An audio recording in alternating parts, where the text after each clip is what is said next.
दिने संसारवासी शिव वृषभ आरोहण करी से संसार भ्रमण करने अर्थार्थे जाइछन्ति एणे कैलाश पर्वत रे मां पार्वती शिवंकर पथ चाहि चाहि बसिछन्ति। देखो देखो अर्थनिशा समय आसिक पहुंचिगला। अच्छा शिव शंकर भगवान आउ संसार भ्रमण फेरिले नाही बोले मां पार्वती भाविले कोन मु इमिति नेति प्रति शिवंकु जगी जगी बसुथिबी ए शिव शंकर भगवान से सब ओरे संसार भ्रमण करिया जाउछन। आज आसंतु तांकर दिने मोर दिने आगे देखो प्रत्येक परिवार रे स्वामी प्रति स्त्री माने अभिमान रखि थांते निश्चय से भलिया मां पार्वती मध्य शिवंक ऊपर अभिमान रखिले। अच्छा शंकर भगवान आज आसंतु तांकर दिने मोर दिने आज मु इमिति तांको वाक्यालाप करिबी जे मते छाड़ी कि शिव शंकर भगवान आ केबे से संसार भ्रमण करिया को जिबे नाही एकुटिया जिबे नाही। अच्छा अच्छा एहा भाबी मां पार्वती कोन कले कोन कैलाश पर्वतर द्वार मुक्त करी शयन कक्ष रे विद्यमान करिछन्ति। आगे ठीक सेति समय रे ए संसारवासी शिव वृषभ आरोहण करी से संसार भ्रमण करी कैलाश पर पहुंची पार्वती पुर को जाई बाटरे तोर मारी डाकुछन्ति। अच्छा कि पार्वती पार्वती आगे सेते बेले पार्वती निद्रा भग्न हुए। कि पार्वती कैलाशपुर द्वार देशरे खाई से वाक्यालाप करुछन्ति। अच्छा शिव शंकर भगवान बाहर अछन्ति मां पार्वती आ कैलाशपुर द्वार देश भितरे थाई से कहुछन्ति कोन रोगडा को ध्यान देउ। अच्छा ओयंभू रजनी मुखे पशुपति की में हरि बाहनऊ ओयंभू रजनी मुखे पशुपति की में हरि बाहनऊ देवं मां पत्यत्र नास्ति कमला सोली न वैद्यालया भीमं हत्नगरा चपुत्र चिपळे मात्र परिबंधन संगता परिहास करया पोहपात रुद्धहर हे विदग्ध सदामंडली ये श्लोक मेरा तात्पर्य बुझी कौन जेते बेले शिव शंकर भगवान कैलाश पुर को जाई पार्वती पुर को जाई कपाट रे गरमारे डाकुछन्ति पार्वती पार्वती ओली हेली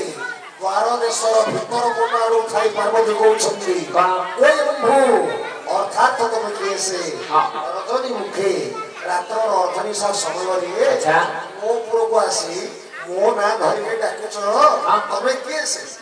आगे सेते शिव शंकर भगवान कहिले कोन रजनी मुखे पशुपति कहिले रे पार्वती मु तोर स्वामी पशुपति आसी कबाट खुली दियो। आगे पशुपति बरन देहला शिव मां पार्वती तो मने मने भाबी छथि कोन बोली आज मु शिव को इमिति छलना करिबे जे मते एकुटिया छाड़ी कि सियाउ कुआले हेले जिबे नाही कुआले गले मते नै करि जिबे। अच्छा अच्छा एनो करी मां पार्वती कहिले कोन कहिले कहिले कोन हला तुमे पशुपति पशुपति की में हरि वाहन से पशुपति देहला मोर वाहन आगे शिव आश्चर्य हे काहे कि ना पार्वती शिव को वाहन बोली काहे कहिले ना पशुपति अर्थात जेते पशु अछंती समस्त पति हेले शिव हेले शिव वाहन हेले कहार ना पार्वती हेले शिव कहू छथि गोटे प्रकार पार्वती बुझौ छथि अन्य प्रकार। अच्छा अच्छा हेले पार्वती मां कहिले कोन ए पशुपति अर्थात मोर वाहन सिंह तेनु करी मो वाहन को तो मो निमंत्रण करिबी नाही करण करिबी ना ना ए अर्थविश्वास समय रे से मो पुर को आसे आवश्यक ना ना तमे कोन कहू छ पशुपति फेरी जाओ आगे सेते बेले शिव शंकर भगवान आश्चर्य हेले भाबिले केने कथा पार्वती मते वाहन सहित तुलना कर देले ना ना ना ए पशुपति ना ना आउ केबे हेले धरिबी ना हेले भगवान शिव पुनश्च आउ गोटे वाक्यालाप करुछन्ति कोन शिव को ध्यान दियन्तु ओयं रजनी मुखे पशुपति की में हरि वाहन देवो महापति सेते बेले शिव शंकर कहिले हे पार्वती उमार अर्थात तो निजे पार्वती तो प्रति ଶିବଶଙ୍କର ଆସିଛି କବାଟଟା ଖୋଲି ଦିଅ। ଯେତେବେଳେ ଏ କଥା କହିଲେ ଆଜ୍ଞା ଦେଖନ୍ତୁ ଶିବ କହୁଛନ୍ତି ଦେବ ଉମାପତି, ପାର୍ବତୀ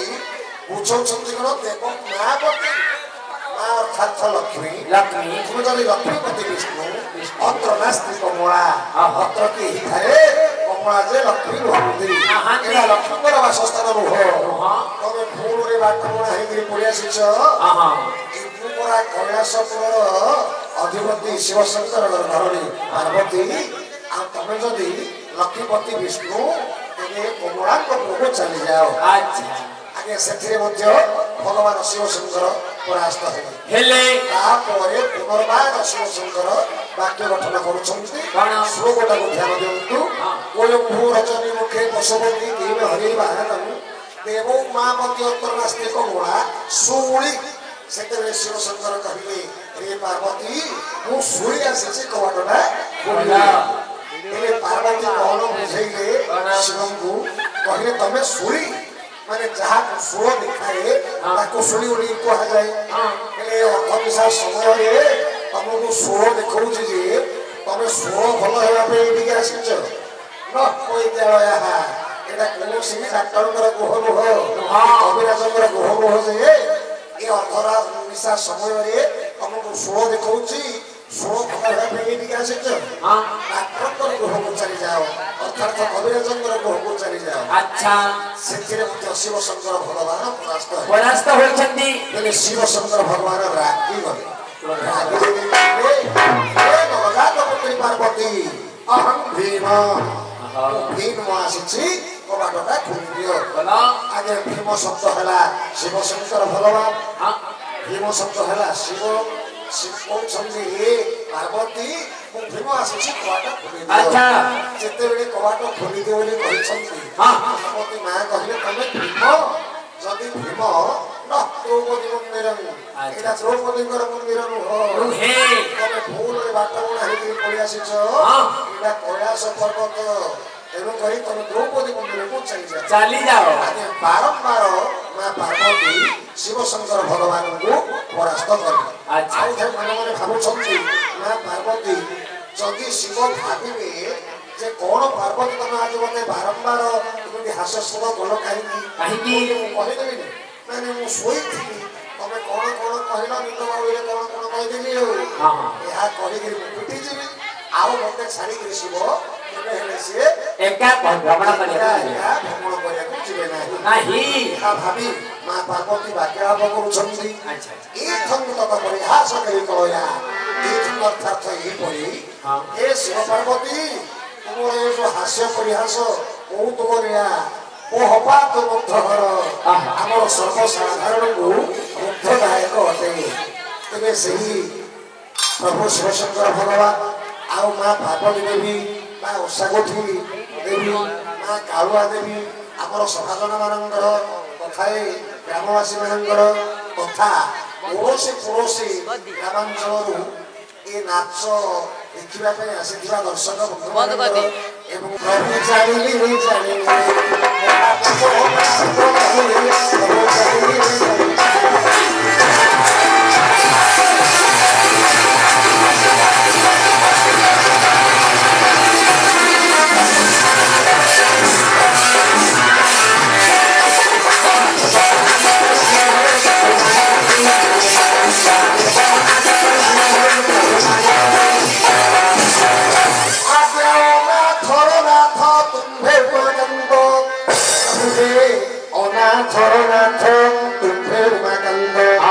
মতে কৃপা কর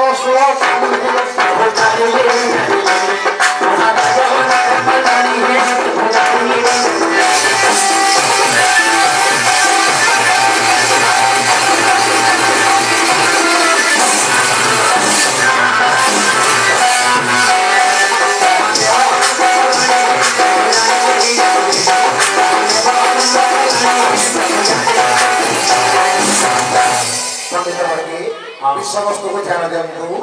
ଭକ୍ତପଦୀ ମହାଦେବଙ୍କୁ ସ୍ତୁତି କରୁଛନ୍ତି କହୁଛନ୍ତି ହେ ମହାପ୍ରଭୁ ହେ ଶିବଶଙ୍କର ଭଗବାନ ଆପଣ କେମିତିକା ଦିଅ ଆପଣ କେମିତିକା ଠାକୁର ମୁଁ ଜାଣି ସାରିଲିଣି। କାହିଁକି ଆପଣଙ୍କୁ ଯେ ମାଳ ଗାଈ ଦେଇକି ତିରସ୍କାର କରୁଛି ଆପଣ ହଠାତ୍ ତାକୁ ଯାଇ ଦର୍ଶନ ଦେଇ ତାର ଦୁଃଖକୁ ମୋଚନ କରୁଛନ୍ତି। ଆଉ ଯିଏ ଆପଣଙ୍କର ନାମକୁ ବାରମ୍ବାର ସ୍ମରଣ କରିବ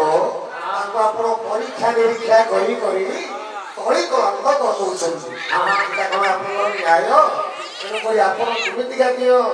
ଆପଣ କେମିତିକା ଠାକୁର ମୁଁ ଜାଣି ସାରିଲିଣି। ତା ବୋଲି କଣ ଭକ୍ତ ଭଗବାନଙ୍କୁ ଛାଡ଼ିଦେଲେ କି ଭକ୍ତ ଭଗବାନଙ୍କୁ ଛାଡ଼ି ପାରିବେ ନାହିଁ। ଏଣୁ ଭକ୍ତ ଭଗବାନଙ୍କୁ ଆଉ ପଦେ କଣ ବୋଲି ଜଣାଉଛନ୍ତି? ଆଜ୍ଞା କର୍ମେ କର୍ମ ବାୟକ ତୁମେ ବୋଲି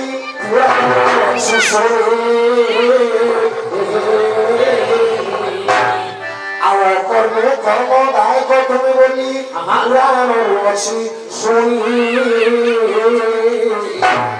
ଆଉ ମୁଁ କୁହାରି ତୁମ କର୍ମେ ନ ଶୁଣୁଛି ତୁମେ ମନ୍ଦିର ପାଲଟି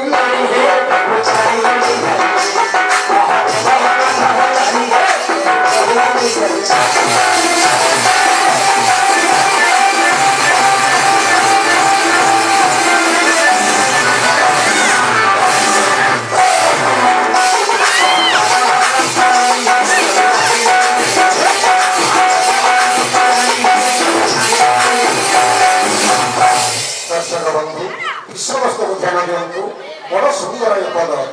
भक्त शिवशंकर भगवान को कहते हे महाप्रभु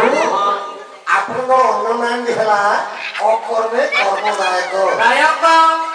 कर्म ना प्राणी आप दया बही कृपा बही तार दुख विमोचन करने लोक यहाँ पुराण द्वारा शुणी गोटे दिनहीन लोक आपनकर नाम को एते थर स्मरण करी एते थर जाई आसिली तथापि मो दुख को मोचन कल ना मो गुहारी तुम कर्म शुभुनी तुम कौन बधी हो महाप्रभु मत दया कर मत कृपा कर आगे भगवान कृपा करूना ना भक्तर मन को भिड़ुंट ए भक्त मत केते आत्मविश्वास रखुची धैर्य को परीक्षा कर आवश्यक जे शिवशंकर भगवान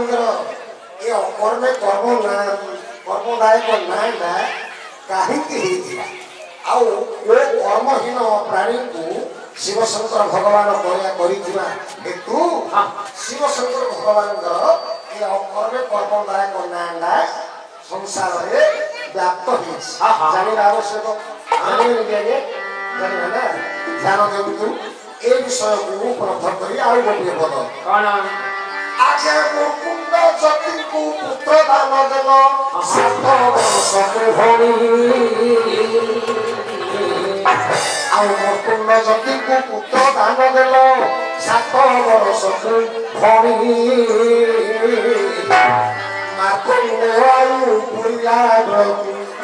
सात कल्प लिखिलଣି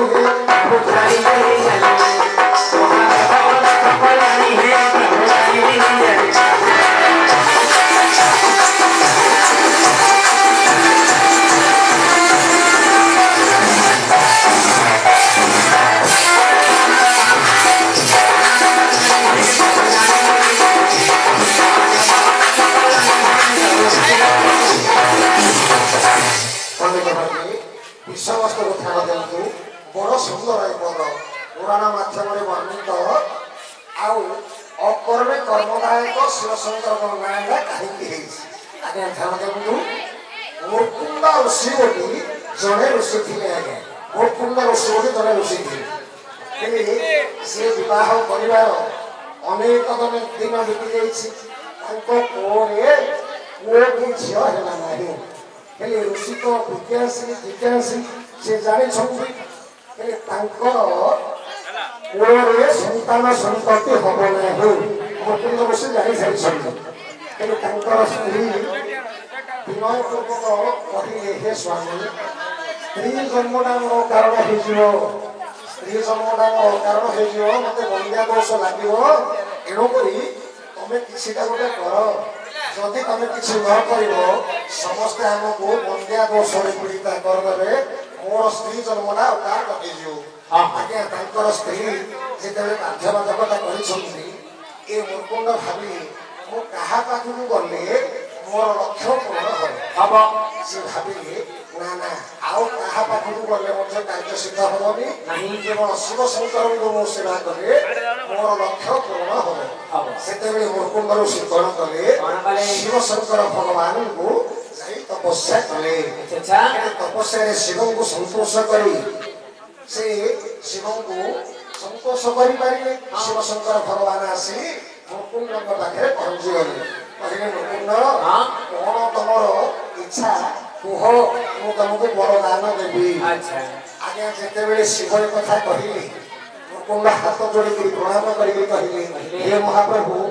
आपण तो आउ अंतर कथा को जानी पारुछ मोर पूरा पुओ झील नथिबारु मु आपन तपस्या करिछि मो कोरे गोटे पुत्र रत्न दरकार मते पुओटी प्रदान करनी आगे शिव शंकर भगवान ताके आइले हे मुकुंद तमे तो जिज्ञासी तमे जानुछ तमर पूरा कर्म रे नाही तमर पुत्र जोग कर्म रे नाही मते दियो बोली बोले मु किमि देबी कोन देबी मुकुंद कहले महाप्रभु मोर जदि कर्म रे थांता मु विवाह करे अनेक दिन बीतीलानी मोर जदि कर्म रे थांता त पोही जानतानी हां कर्म रे नथिबा जोगुं तो मु आपन सेवा करूछि आपन को स्तुति करूछि आपन नाम धरि तपस्या करी हां एले आपन पर आपन कर्म नायक जदि आपन मते पोटी न देबे ताहाले आ किए दबो आज्ञा मुकुंद जिते प्रश्न करिछंती शिव शंकर भगवान ओरुआरे पड़िगले नाही रे बाबा ये ओरुआ बाबा जी आको किछि न देले ये सारिबो नाही हेले आको किमिति मनोबोध करे देबी शिव कथा भाबी कि कहिले बोली अच्छा मुकुंद मोटिए कोन हे तुमको 100 टा पुओ देई पारि किंतु 100 टा जदि पुओ तमे मागिबो मु देबी सेमाने सब अयोग्य हेबी रहिबे आउ जदि तुम गोटे पुओ मागिब ताहेले योग्यता पुओ मु गोटे देबी किंतु तार आयुषटा 7 वर्ष का हां हां 7 वर्ष होला परे से पुओना मरि जिवो ओह तुमको 100 कोरोड़ा ना गोटे कोरोड़ा आगे सेतेबेले ए मुकुंद ऋषि कहले प्रभु अयोग्य पुओ मोर 100 कोरोड़ा नै योग्य पुओ गोटे दियो जदि तार योग्यता थीबो से निज बोली जे बंशे पारिबो तेनु करी मते तमे योग्यता बोले गोटी आना दे आके शिव शंकर भगवान भाबिले ये ओरुआ बाबा जे बकवा मते लिए सुनियोनी आके सेतरे बड़ प्रदान करे के से शिव शंकर भगवान किछि दिन गला परे ए मुकुंदर ओते को जन्म हला तांकर ना थिला मार्कंडेय आगे समिति मार्कंडेय जन्म हिली बाबा अति श्रद्धार सहित वो उठाई के दिन बितौ छंती हां दिली 10 वर्ष बीतीगला अच्छा समिति 7 वर्ष समय पहुंची गला हां आउ 3 दिन बाकी अछि मां बापा खाली घरे बसे के कांदिले कोन भाई जेतेबेले ए पुडा मरि जिवो हां हां ए जो मार्कंडेयर आयुष पुरी जाउछि 7 वर्ष हेले पुओ मरि जिवो एनो करी मां बापा बसे के कांदिले जेतेबेले कांदिले हां ए मार्कंडेय बापा को पछारिले मां को पछारिले तमे कोन पई कानु छ एले शेषरे मां बापा कहया पे बाध्य होली तापरे शिव को तपस्या करी के हम कोले पाइलु तोर आयुष 7 वर्ष थिला आ मात्र 3 दिन गले तोर मृत्यु होई जिवो तेनु करी तोते मूर्छे के हमें केमे रहिबो सेही पई हमें कांदिया को लागि हां हां एली जिमिति मार्कंडेय सुनिले भाबिले ए कथा पे तमे कांदुछ एबे मो कथा मु बुझिबी एहा कहि गिरी मार्कंडेय कोन कले धाई जाई गई एकाथरे शिवालय रे पसी गले माने शिव मंदिर रे पसी गले शिव ले कोडा को जा पड़ी गिरी घर गले खाली शिव स्तोत्र उडा को जपी गले आगे जिमिति तांको आयुष शरीर को लागिछि जम्मू आसी आगे संगे संगे तारा पास पकई दोछि काहा ऊपर नाई मार्कंडेय ऊपर जेतेबेले काल भाष भांगी दउछि जब सेतेबेले शिव शंकर भगवान आविर्भाव होई कहले भय हो जब रही जाओ आगे जब कहिगल कहिए प्रभु आर परा आयुष सरीगला एबे मु आकु ताळ फास पकेकरी नहीं जेबी जेतेले शिव कहले कोन हला आर आयुष सरीगला तमे आ पाखु पड़ी आसिलो ए ताळ फास धरी करी ना हो आगे आर आयुष 7 वर्ष दिला आई तमर पंजे काढ आगे शिव कहले जमको पंजे काढ हेले जेते बेले शिव कहले काढ पंजी सम मध्य शिवंकर हाथ को बढ़े देले पांजी सेते शिवशंकर भगवान कौन कले ये मुकुंदर जो मार्कंडेयर जो 7 वर्ष आयुष थिला सेठी स्थिर 7 कल्प लिखिले कहले हे जम तमे 7 वर्ष आयुष अछि बोली आकु तमे काला फास फिरले को आसीथिलो आर पर आयुष 7 कल्प अछि तमे आकु किन दे मार बाबा हे आकु किन तमे नै जियो सेते जम परास्त हे कहले हे प्रभु आपण जदि तार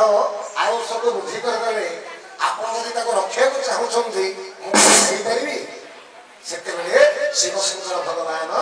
जम को मध्य तथास्थ करदेले जम राजा फेरी के चली गले मार्कंडेयर 7 वर्ष को आयुष थिला 7 कल्प करदेले के शिवशंकर भगवान तेनु करी हमर मानवसी मान को मोर विनीत प्रार्थना बापा भाई मान को मोर विनीत प्रार्थना जो मानकर संतान संपत्ति न होउछि केवल शिवंकर आराधना करंतु निश्चित भावे फल प्राप्त हबो बर प्राप्त हबो कोनो मात्रे त्रुटि नहीं जे कि अकर्मे कर्मदायक कर्मरे नथिला लोक मध्य से देवा लोक एबे इठो आपण माने जानिले ए जो मुकुंदर कर्मरे पुत्र जोग नथिला शिव देले ना देले नि देले हेले मार्कंडेयर आयुष 7 वर्ष थिला 7 कल्प करदेले हेले शिवशंकर भगवान कर्महीन प्राणी को दया बहिक कर्म दौरान तेणुक सर्वसाधारण मोर विनीत प्रार्थना समस्ते शिवंकर आराधना करूँ तेरे आउ गोटे पद